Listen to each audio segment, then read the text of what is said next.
Hello and welcome to Long's Toys. I have a Kamen Rider Drive review for you today. This is TKPB-01 Proto Drive. This is the form that Machine Chaser was in before he got kind of captured by the Roidmudes, then got turned into Machine Chaser, and then eventually became Kamen Rider Chaser. So this is where he started. As you can see, it is kind of a, repaint slash retool of regular Drive. But the color scheme is really nice, and he has a really nice matte finish. See, there's before and after. So we're going to open him up and take a look. He does also come with the Dimension Cab tire. So we'll get him out of the packaging and we'll take a closer look. Alright, so here is Proto Drive out of the packaging. And I have to say, I think this is really beautiful. I really, really do love the paint job on this guy. I mean, the matte finish on the kind of dark charcoal parts looks really good. And then to have the kind of shiny, metallic-y purple accents, I'm in love with it. I think it's fantastic. I really, really do like the design and paint job of this figure. I think they did a fantastic job. I'll try to get in a little bit closer here. So the major differences from Drive, you can see he does not have the spoiler connector, or this does not extend out to be a spoiler on the head. He does not really, this is kind of his default sash. It's not really a full tire, it's kind of a smashed or just kind of metal looking sash.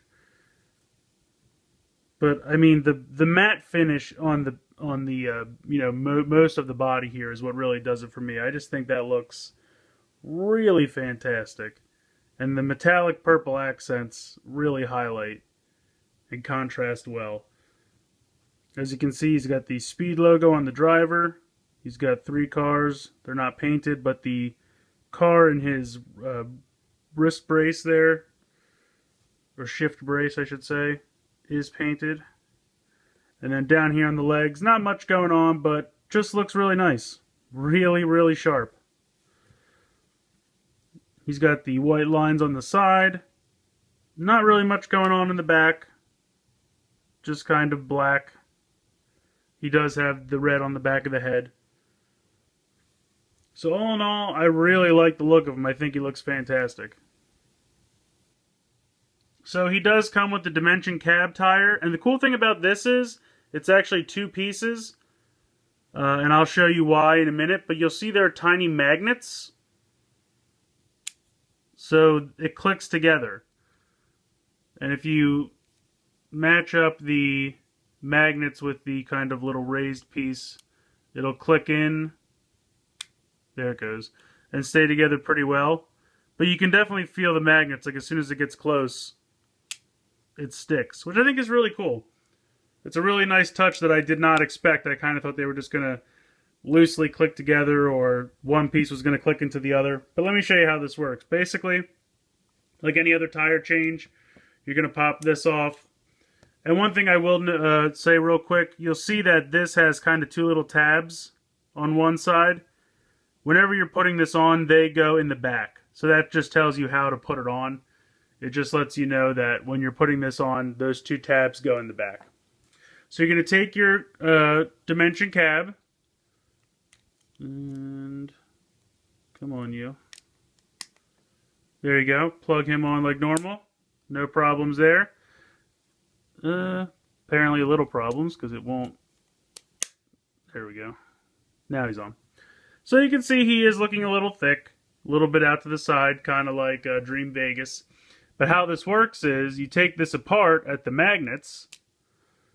And it's just like in the show where he would take that part out and then like he could go along the floor or come out the side of a building. So it lets you kind of, play with the toy and pretend that that's happening. So this part stays on the body, this part stays connected to this, and then it can move around and he can pop out and surprise the enemy from the side or however he wants. So I think that's a really neat idea. I think they executed it well. And then you just go ahead and pop this right back on. And then you can kind of line these up again until the magnets attach. And just stay like that. And then if you want, you can just go ahead, take this off. This is a little difficult to get off of here, just because it's a little tight. I already kind of popped the arm off the first time.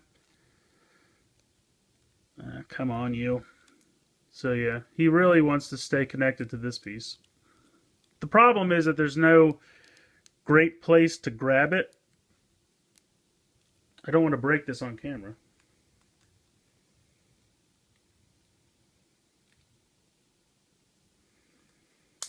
There we go. Kind of easy if you just kind of rock it back from one side. But yeah, it really connects tightly, and the problem is when you only have this and it's tight, there's nothing easy to grab. That's kind of always been like my only problem with the TK change for drive, because he's kind of cut diagonally. It's hard to get that piece off. But I wanted to show that he is compatible with any other tires, so I just brought in Midnight Shadow here because I kind of thought the color scheme would go. And it does spin. So he is compatible with all the other tires in the TK line. But I really do think he looks great just with this sash that they give him. Just because it so perfectly matches his color scheme and just really makes him look great. So I highly recommend TKPB-01 Proto Drive. If you can get your hands on him, I think he's fantastic. I don't think he should be terribly hard to find. I actually got mine on Amazon for a pretty good price. You can check there. I think CS Toys had some, but they might be out. Probably eBay or Amazon is probably going to be your best bet at this point. But I don't think this guy is going to be terribly hard to find because he's... I don't know, if he's kind of the equivalent of Bujin Gaim, which was ACPB-01 from Gaim, and he kind of sat around longer than most just because he's not really like a new character or extra tires. He's just kind of a throwback character to, you know, what Chaser used to be. So anyway, I do recommend it though just because for me, the paint job is spectacular. I love the matte finish, the metallic purple for contrast. It's great. And I really do like the Dimension cab tire. I think the gimmick is well done with the inclusion of the magnets. I think that's really cool. So it's neat. My only complaint, as you saw, was it's just a little hard to disconnect him from the one side. And you feel like you're going to break it, and I get so nervous. But luckily, so far, so good. So don't want to jinx it there. But I love this guy. I highly recommend him, but I'd love to hear from you. Let me know what you think in the comments below. Please like and share this video. Please subscribe if you haven't already. I hope you've enjoyed this review of TKPB-01 Proto Drive from Kamen Rider Drive, and thanks for watching.